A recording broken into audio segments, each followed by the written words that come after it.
I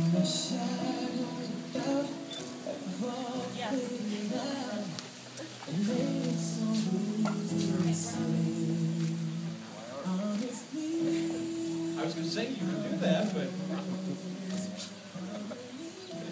I'll ask at this time who gives this woman to be married today. Thank you. You may get your bride. Again, what an honor and a blessing it is that we've been asked to witness and participate in this moment. Thank you all so very much for coming, and please be seated.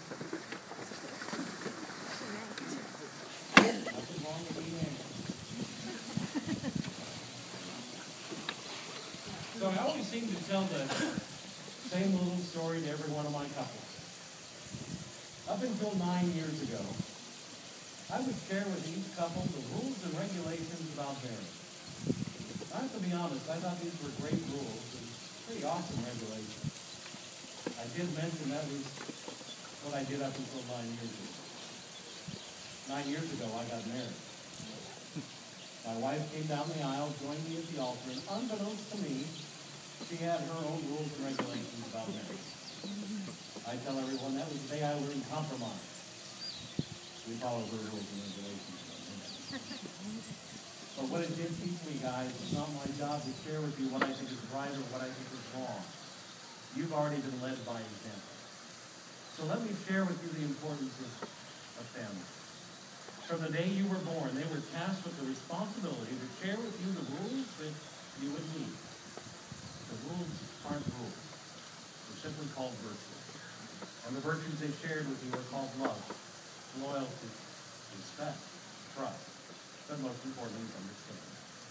This foundation began the day the two of you met and the nurturing came to this moment. Then I share with you the importance of friends. Not responsible at all to teach you any of those virtues, but it was their job to help the two of you as individuals hone the skills that would lead to this friend. Then the legality. And that is the marriage contract the two of you now enter into cannot be approached lightly, but thoughtfully and seriously, with a deep realization of its obligations and responsibilities. Now with those words said, what I'm going to ask the two of you to do is turn and face one another, join hands, and quit looking at me. This moment is now about the two of you. And if you don't know it by now, you soon shall. That human touch the two of you share can actually say more than any words. As you look into each other's eyes, I know you've heard the expression, eyes are the windows to your partner's soul. It is a true statement, and for the next few moments, your eyes will confirm and validate the words that come from your heart, and the words that will cross your lips. Given those words said, I simply ask you now, will you take this woman whose hands you now hold, your gift from God, choosing her alone to be your wedded wife, and do you live with her in the true state of matrimony, love her and comfort her through the good times and bad times, in sickness and in health, honoring her at all times as you remain faithful only to her. Lord, we take this man whose hands you now hold, choosing him alone to be your wedded husband, your gift from God. Will you also love him and live with the true state of matrimony, loving him, comforting him through the good times and bad times, sickness and in health, honoring him at all times as you remain faithful only to him. Right there. We'll bow our heads for just a moment. We'll ask our Father in heaven who ordained marriage for his children and gave us love.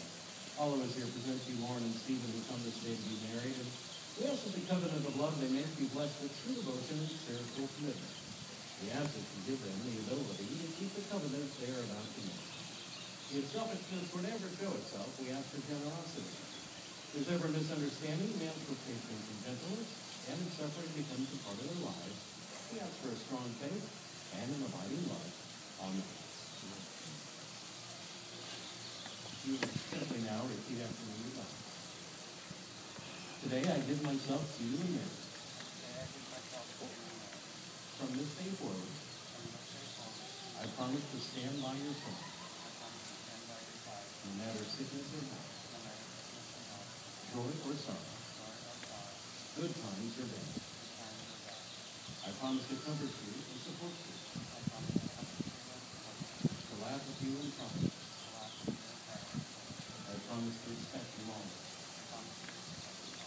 and remain faithful to you, for better or for worse. And most of all, I promise to love and cherish you as long as we work out. Today I give myself to you. From this day forward, I promise to stand by your side. No matter sickness or health, joy or sorrow, good times or bad. I promise to comfort you and support you, to laugh with you in triumph. I promise to respect you always, and remain faithful to you, for better or worse. And most of all, I promise to love and cherish you as long as we both have it. I have raised it. So the ring has always been a symbol of marriage. Once again, I'll be honest with you, after quite a few weddings, I got tired of saying the same thing the minister always says. Come in, like careful, healthy. I don't do that. I actually fell back on something Daddy taught me a long time ago. He said that sometimes the simplest of description will always be best. So I share with you that the wedding band is a symbol of wholeness, perfection, peace, but I think most importantly it's unity. The best way I've ever been able to describe a wedding band is an outward and visible sign of an inward spiritual bond. If I can have your left hand palm up. I'm going to high five you there for a second. Work it up your hand. Now cover those strings with your other two hands. And we'll bow our heads again. We'll ask our Father in heaven to bless these rings that the two of you give and receive. And may the two of you live together in unity, love, and happiness for the rest of your life. We'll untangle that. Sir, just take that ring. Place it now on her left hand. I'd like you to hold it there, and as you do, simply repeat after me. I give you this ring as a symbol of my love and faithfulness. May its presence always serve as a reminder of our love. You say, hold that now in your left hand, and repeat after me. I give you this ring as a symbol of my love and faithfulness. May its presence always serve as a reminder of our love. Now this is going to be the romantic part of your ceremony.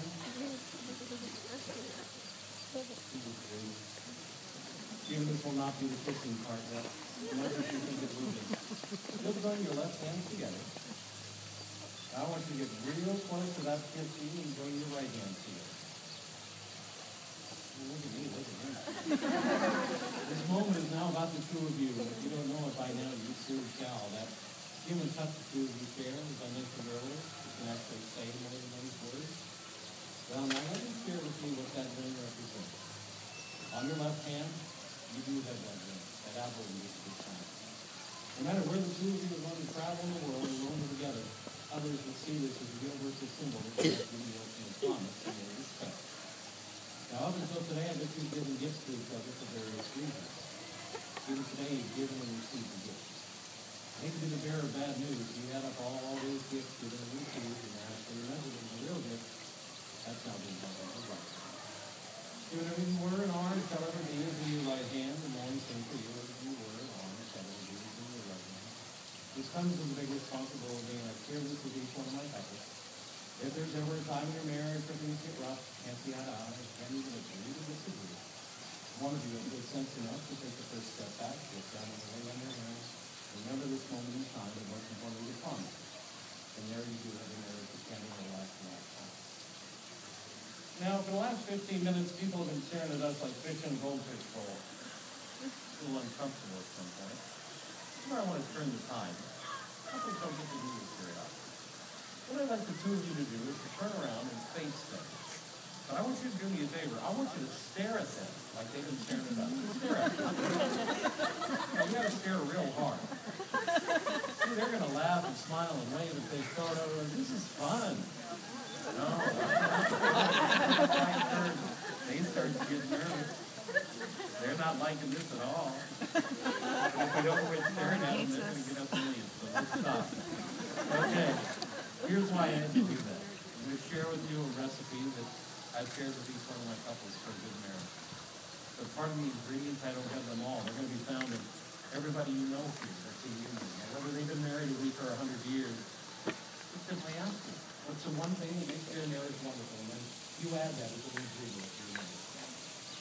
start it off, I hope the two of you have friendship in your marriage. You'll base that on mutual trust. Trust in your marriage and base it on that friendship.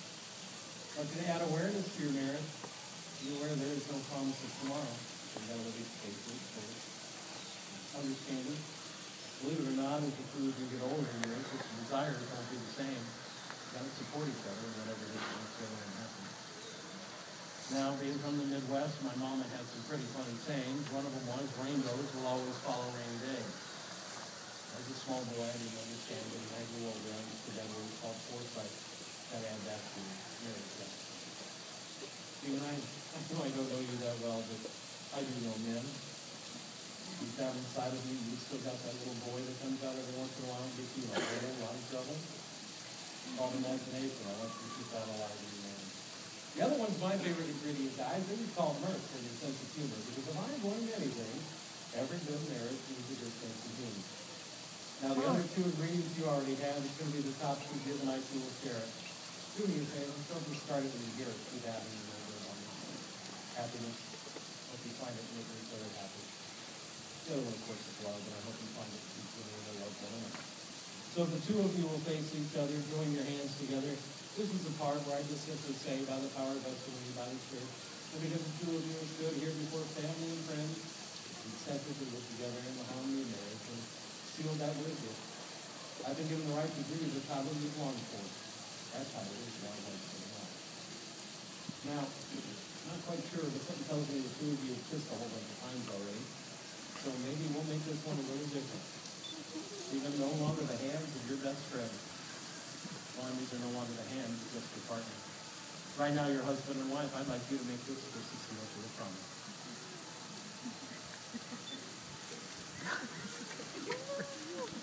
The moment is made sacred by your courage and is blessed by your love. Time for your ceremonies all over. Time for living the commitment has begun. So I'm going to tell everybody you are well and truly wed. Go ahead one last time. Turn to things, family and friends. Everybody get loud but not this. Welcome to the world of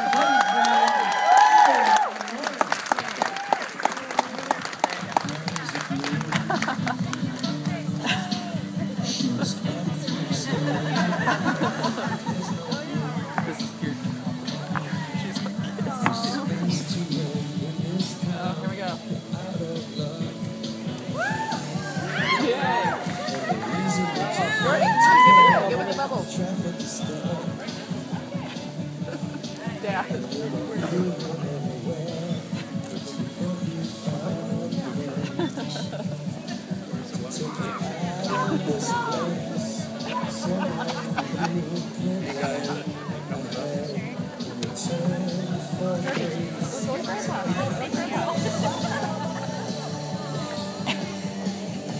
Let's go, babe.